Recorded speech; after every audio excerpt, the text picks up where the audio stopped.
On September 4th, 476 CE, a teenage barbarian general named Odoacer walked into the palace at Ravenna and politely asked the Emperor of Rome to step down. The emperor, a boy named Romulus Augustulus, barely 16 years old, agreed without resistance. There was no battle, no siege, no dramatic last stand. The last emperor of the Western Roman Empire simply took off his purple robes, accepted a generous pension, and retired to a villa in Campania. And just like that, after 1,129 years, the Roman Empire in the West ceased to exist. For centuries, historians told a simple story about Rome's fall.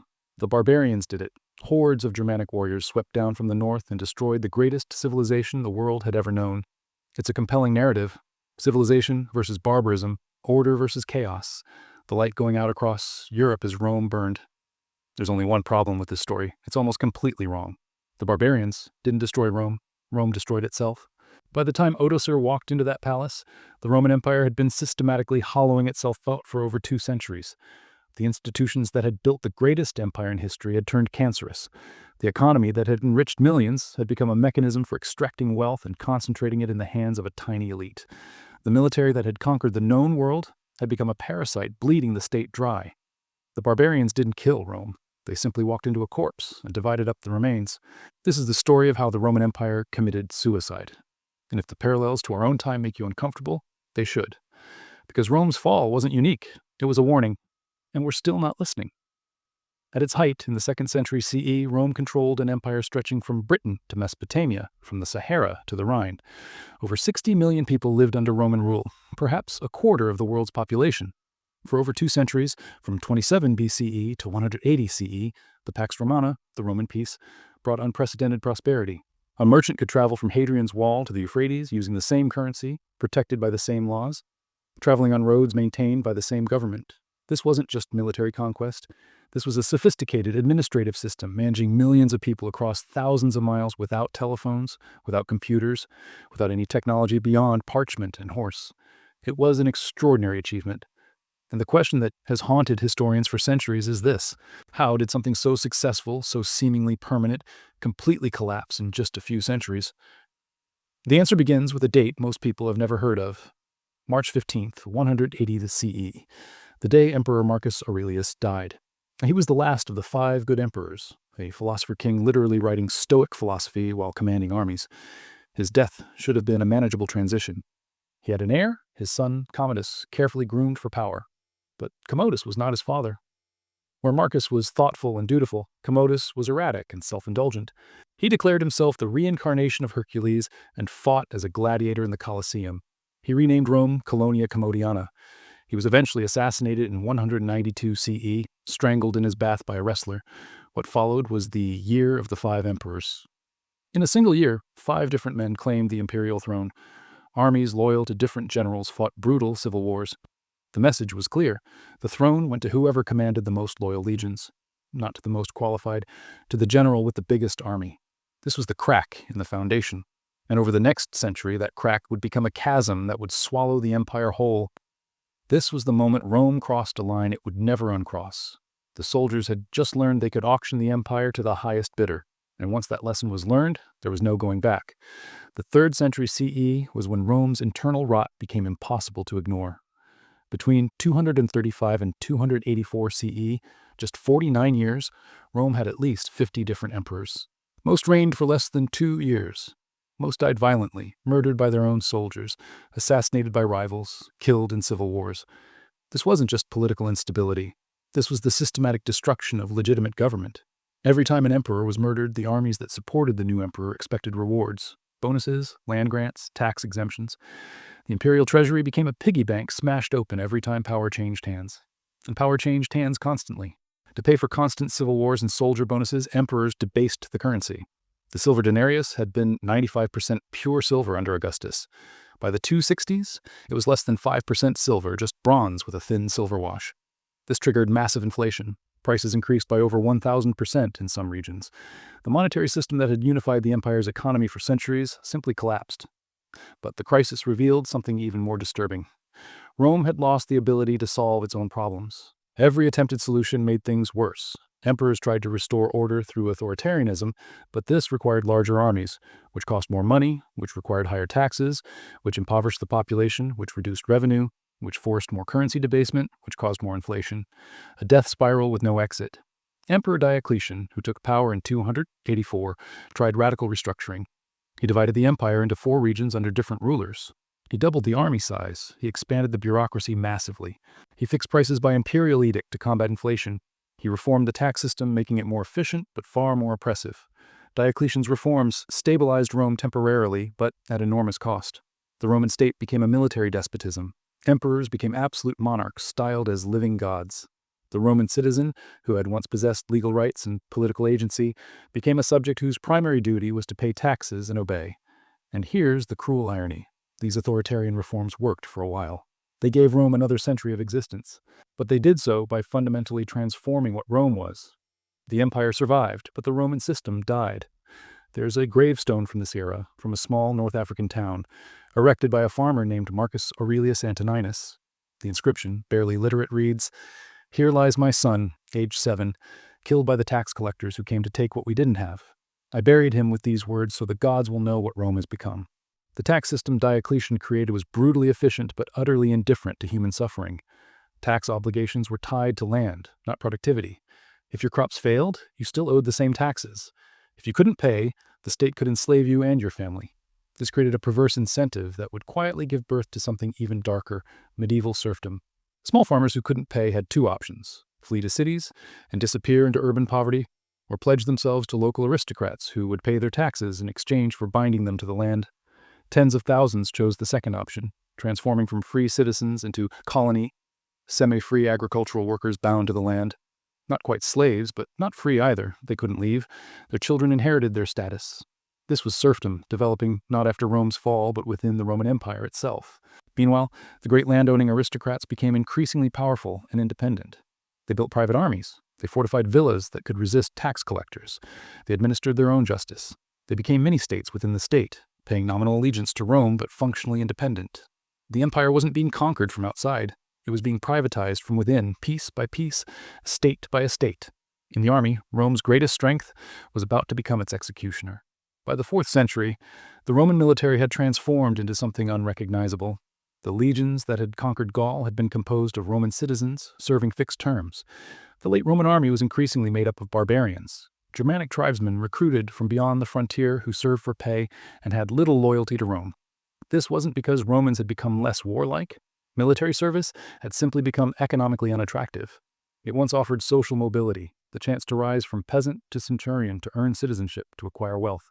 By the late Empire, it offered brutal discipline, constant danger, and pay that barely kept pace with inflation. So Romans stopped volunteering, and the empire filled ranks with barbarians. Entire tribes were settled within borders in exchange for military service. By the 5th century, the Roman army was Roman in name only. The generals were Goths and Vandals. The soldiers spoke Germanic languages. The battle tactics were barbarian.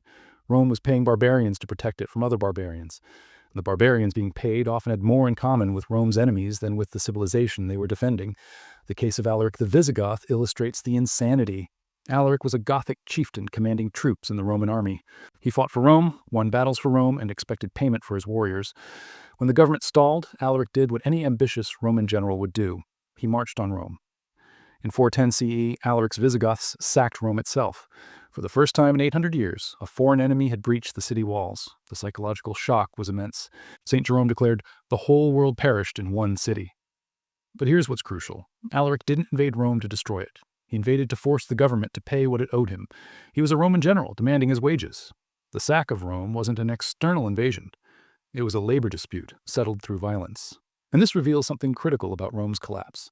Rome didn't die because its elites were evil. It died because they were rational. Every decision made sense individually. Collect more taxes, secure your estate, avoid risk, protect your wealth.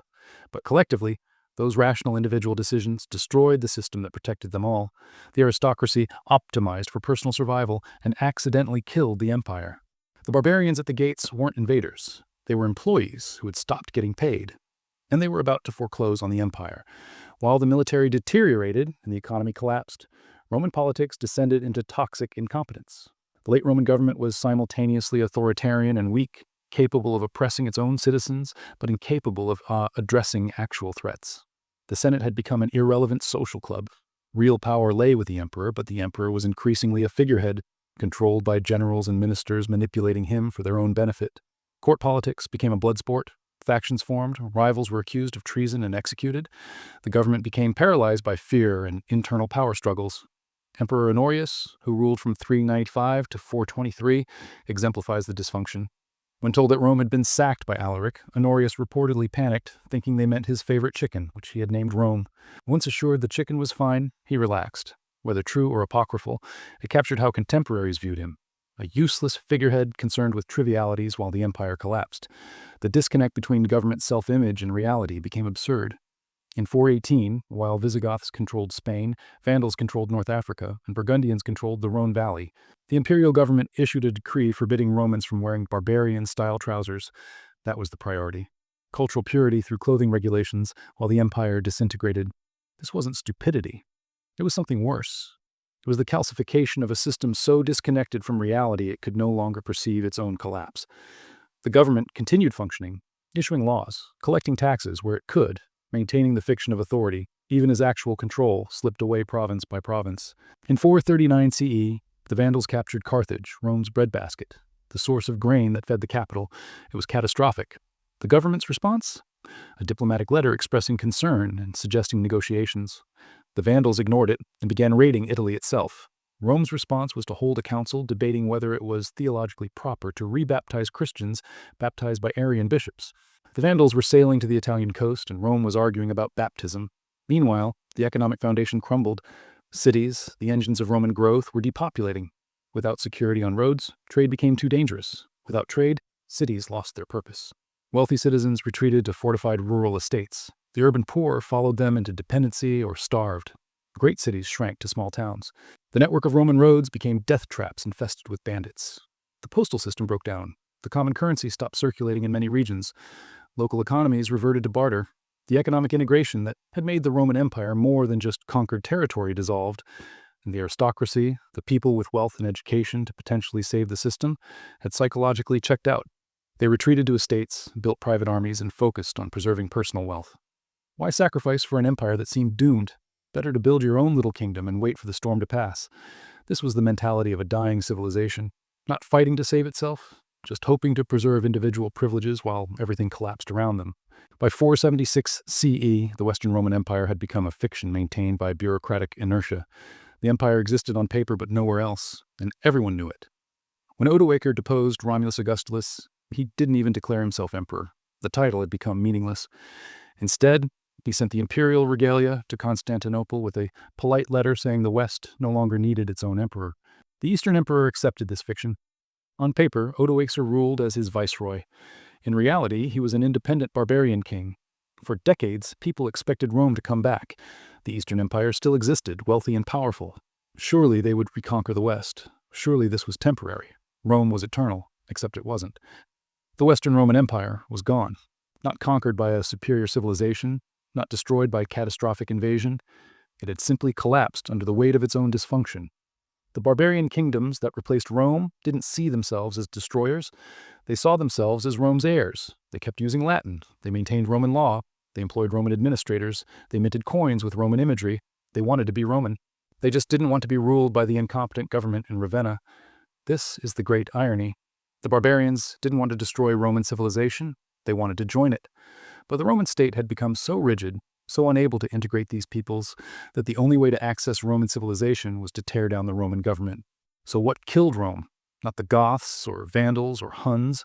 Rome was killed by military overspending that bankrupted the state, by an extractive tax system that destroyed the economic base it was supposed to support, by a political system so paralyzed it couldn't respond to crises, by an aristocracy that prioritized personal wealth over collective survival, by the loss of any shared civic purpose, by the transformation of the army from defender to parasite, by the hollowing out of institutions until they became empty rituals, performed by people who no longer believed in their purpose. Does any of this sound familiar? It should.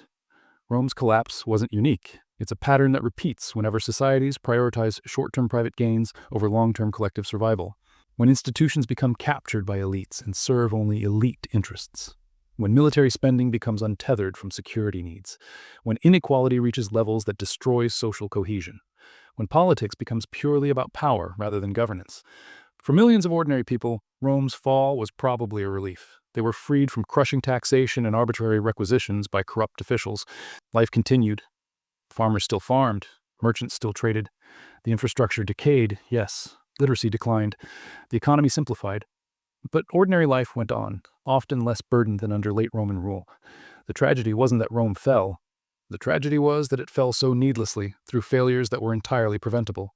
The tragedy was that a civilization capable of extraordinary achievement could be so spectacularly bad at governing itself in its final centuries. The lesson isn't that great civilizations inevitably collapse. It's that they collapse when they stop adapting, when their institutions calcify, when their elites become parasitic, when short-term thinking drives out long-term planning, when the system becomes unable to reform itself because every reform threatens someone powerful enough to block it. Rome didn't fall because it was conquered. Rome fell because it could no longer imagine an alternative to the systems that were killing it. The barbarians didn't destroy Roman civilization. They just moved into the ruins of a society that had already destroyed itself. The Western Roman Empire ended not with a bang, but with a whimper. A teenager took off purple robes he never deserved to wear and retired peacefully, while everyone pretended this was normal, that Rome still existed somewhere, somehow. Rome's influence echoes through every legal system. Every language descended from Latin. Every government that calls itself a republic. The empire fell, but the idea of Rome never quite died. But the warning remains. The empire that seemed eternal, that dominated the world for centuries, that appeared too big to ever collapse, did collapse. From the inside.